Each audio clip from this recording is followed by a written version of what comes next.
உமாவை மரத்தை கூட கல்யாணம் பண்ணி வைக்கிறத பத்தி அந்த ஊர்ல இருக்க ஒரு பெரிய பண்டிதர் கிட்ட கேக்குறதுக்காக வந்திருக்காங்க.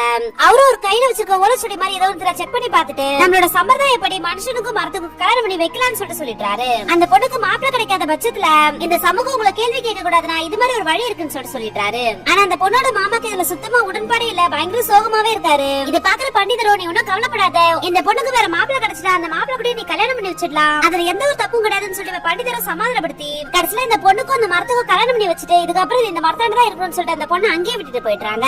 அடுத்த நாள் காலையில எப்பயும் போல இப்ப அத்தை வீட்டுல வேலை செய்யறதுக்காக வரா. இப்ப மாமாவும் உமாவை கூப்பிட்டு அந்த பெட்டியில ஒரு சின்ன டப்பா இருக்கும், அதை எடுத்துட்டு வான்னு சொல்றாரு. இவரும் அந்த டப்பா எடுத்துட்டு வந்து மாமா கிட்ட கொடுக்குறா. அவரும் அதுக்குள்ள இருந்து அவங்க அம்மாவோட சில நகலா இருக்கும், இதெல்லாம் உங்க அம்மாவோடதுன்னு சொல்லிட்டு இப்ப அந்த பொண்ணு கிட்ட கொடுக்குறாரு. அதை வாங்குற அந்த பொண்ணுக்கு பயங்கர சந்தோஷமாயிடுது. அதை எடுத்துட்டு ஓடி போய் இப்ப மரத்து மேல உட்காந்து அதுல ஒரு செட்டு கம்பலும் வளையலும் இருக்கும், அதை எடுத்து போட்டுக்கிட்டு இப்ப கண்ணாடியை பார்த்து இப்ப வெக்கப்பட்டுக்கிறா. தங்கச்சி பொண்ணுக்கு இது மாதிரி ஒரு கொடுமையை பண்ணிட்டுமேன்னு சொல்லிட்டு மன உடைச்சல்லி அந்த மாமாவும் இப்ப இறந்து போயிடுறாரு. இப்ப அத்தையோட மருமகளுக்கு குழந்தை பிறக்குது. பார்த்தா அது பெண் குழந்தைன்னு தெரிஞ்ச உடனே திரும்பவும் பெண் குழந்தைன்னு சொல்லிட்டு வருத்தப்படுறாங்க. பார்த்தா அடுத்த நாளே அவங்க வீட்டு மாடு கண்ணு போடுது. பிறந்திருக்க கண்ணுக்குட்டி பொண்ணுன்னு தெரிஞ்சுக்கிறவங்க ரொம்பவும் சந்தோஷப்படுறாங்க.